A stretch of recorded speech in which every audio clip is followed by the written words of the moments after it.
In today's video, I will show you a simple but effective technique to create drum patterns from scratch. We will use an effect rack which will randomize our drum patterns, and I show you a bonus technique to make variations from that.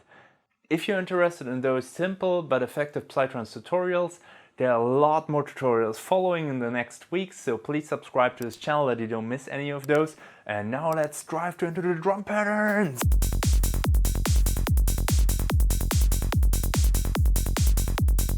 So we have selected our drums. In that case, I selected some hi-hats. If you want to know how we came to this point, then I put a video up there.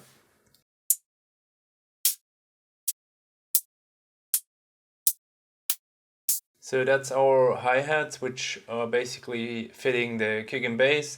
I already activated the rest of the groove. Usually I start with the hi-hats, but I already did this in this track, so I want to just redo this and develop some different patterns to show you the technique.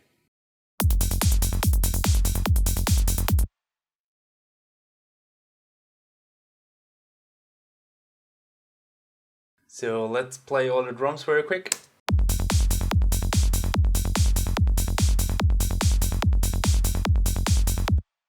So those are pretty standard, they're just going like this on every second, and the hi-hat here, there's nothing special. There's like a drum loop here, and here are some other patterns I don't show in this tutorial, but we will redo this closed hi-hat patterns, which I already have here.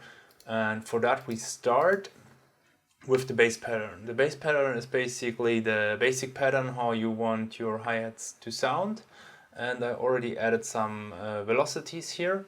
So it's on every 16th note there is a closed hi-hat coming. Some people don't place the closed hi-hat when the open hi-hat is there, because a drummer can't play both, but I do because I think it sounds better.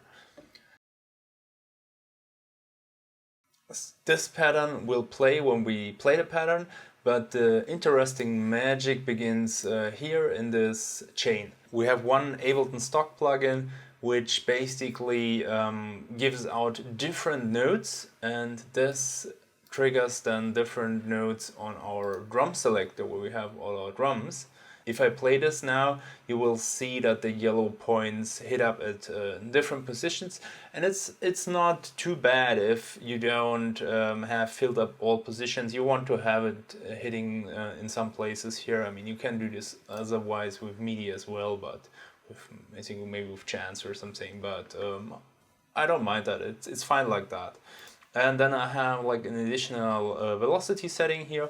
We will tweak that, and if you don't go for close hi-hats, if you go for example for bongos or something else, then you can also add an arpeggiator here and tweak the length of the note so that you don't have 16th note all the time.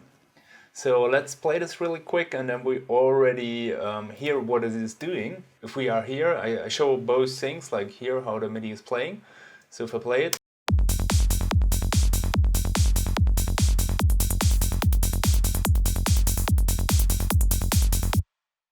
and here on the drum selector where you will see the yellow points.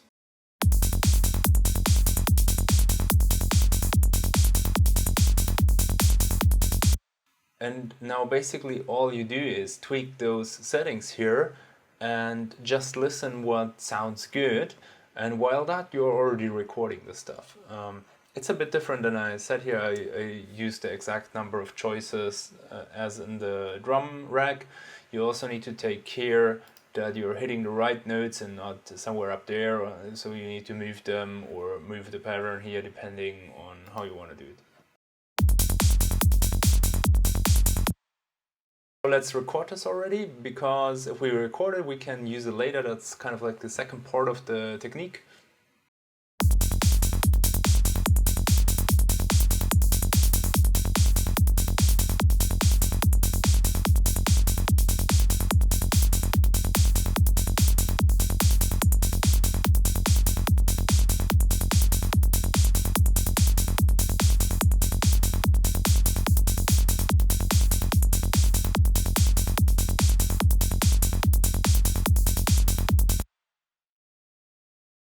And that's already most of that technique. As you can see, you get like a lot of like different patterns here. And what we will do now is we will drag that pattern over to the other view here, where we are able to split it up a bit better. So we split it up in, for example, like 1 bar sections. So we need to activate this here.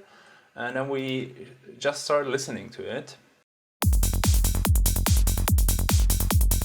Then we start listening to it, and we need to deactivate this one, otherwise it will overdub. We can do some overdubs later on and see if we like them. So let's play this, and then we select and rearrange the parts here.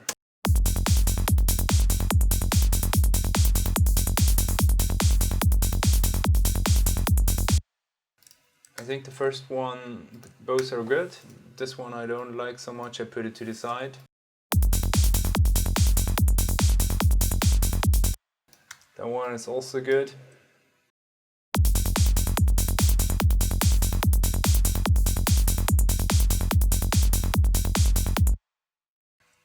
I want to get some repetition in as well, so I will copy that very quickly. And I liked this one, I think.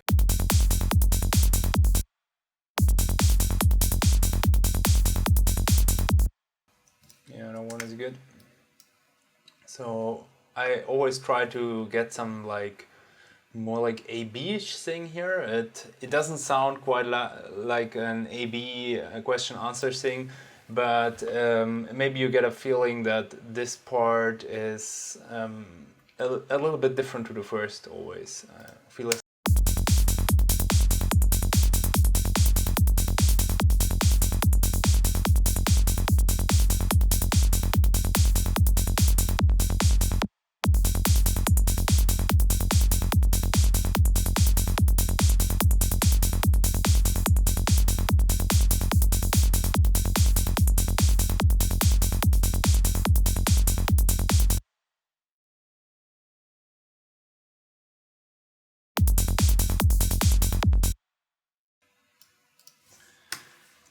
So now we selected 8 bars. I quickly joined this with Command J. And now we have our first loop here.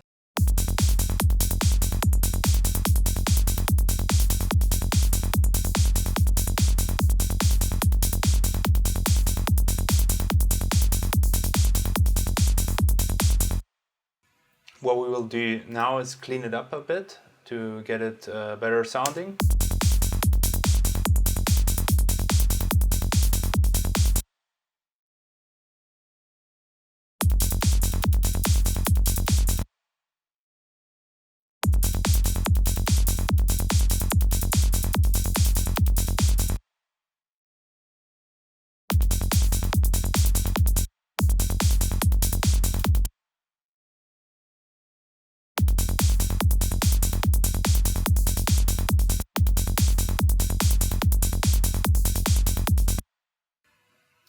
Fine.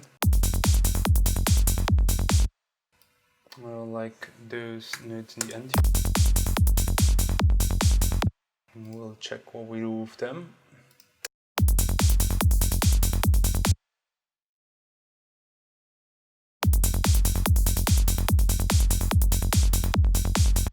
Yeah, something like that. It's better if we color this a bit, otherwise we don't see the deactivated notes.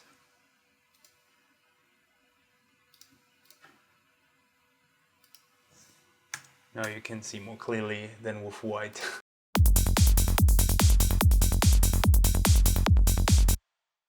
Yeah, I think that one is quite good so far. If you're not really satisfied with it, there are like 2 more things I want to show you. I hope you liked that technique so far.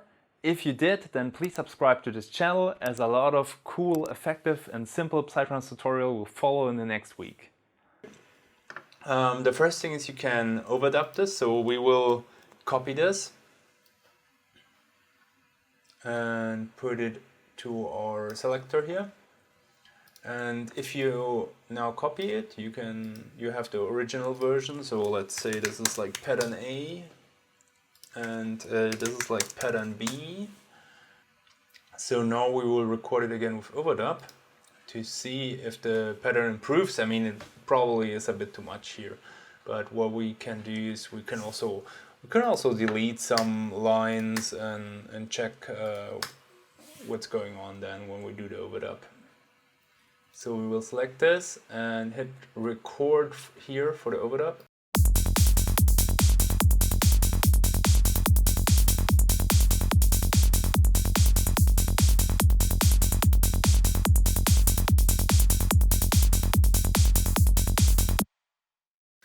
I mean, you get the idea. You can use this basically and crowd this more and more, or if you don't put the chance in so high, and then you can kind of like incrementally develop this pattern and delete stuff out and record over it again until you get the pattern you really like.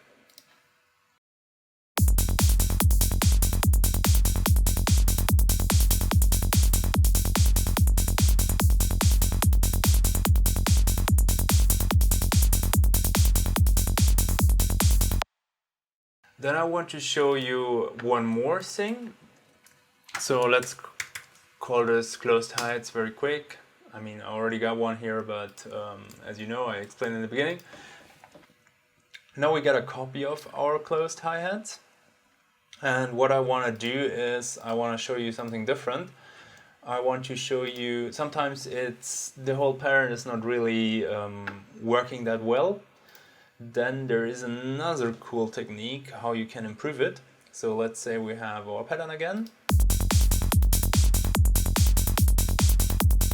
And this time we will just swap those. So we already selected our drums, but maybe they're not quite playing in the right order. So if we swap them, we get a total different pattern then.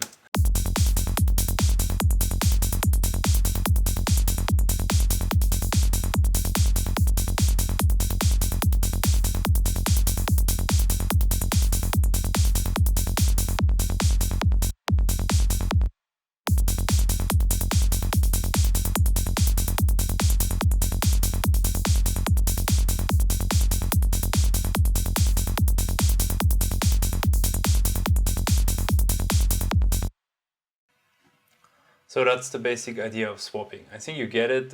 You get a total new sound and a total new pattern. You have a bunch of new tracks then. You probably have like different ordered close hi-hats later. I mean, if you're willing to, you can reorder them, but I would just then keep like separate tracks or just bounce them to audio or whatever, and you get different grooves from that. So there's one last thing I want to show you when recording the pattern. As I explained in the beginning, I set up a pattern here with different velocities, but let's say you don't want to change the velocities so much, then there is some other trick how you can get like different patterns out of it. So let's start recording it again.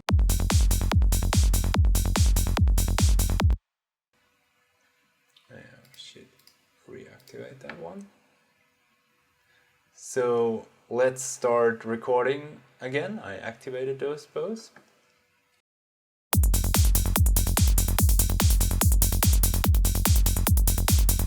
And the trick is that you move the starting point, because this is a loop.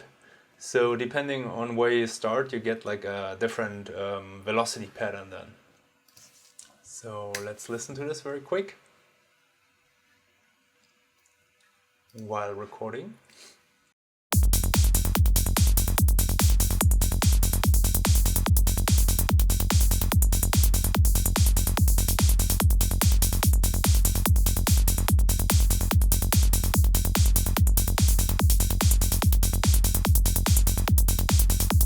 From my feeling, this position and this position was really cool.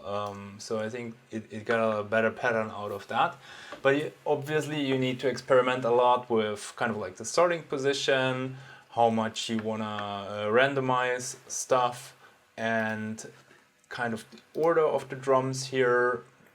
if you have recorded it, because if you changed them before, it's kind of like senseless, because this MIDI is anyways triggered randomly, so that swapping is something you do afterwards. And the more you record, the more options you get to rearrange the pattern here and find something you like. And what I said I'm always looking for some kind of like A-B thing here, so that you got one bar like one feeling and the other bar the other feeling. And I think on that pattern we recorded before, it worked quite well. There's one last trick I want to show you. If your patterns are not so complex as this ones here, I mean, I recorded a lot of drums here, but let's say, copy that really quickly. Let's say we delete here pattern 12 and maybe like 20 and 11.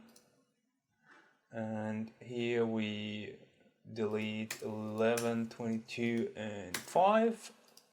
And here we copy that over. So what do we have, like 20, no, 29, 5 and 10. So let's keep those here. Maybe we can even keep some more. We already have on the other pattern. So the idea is now, as we have multiple patterns, we can combine them together. And then we could, for example, like record them to audio, and then we have different patterns again. So on that one we have like 2012, 29, 20, and 10. Oh, let's use that ones. So we could, for example, like play those two here. We can start with one and then develop it into having both.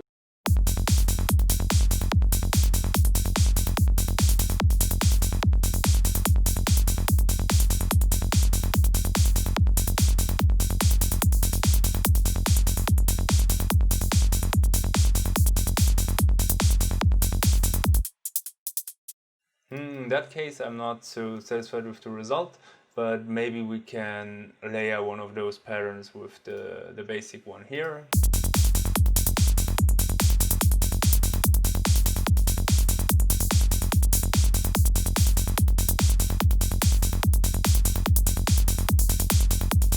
I think that gives some new freshness into the pattern. But as said, there's a lot of experimenting with it. I showed this like very quick now in like 10 minutes or something. You can spend easily like hours in the rabbit hole and letting the computer generate patterns and then selecting, rearranging them, combining them, reordering them, and all the things I told you.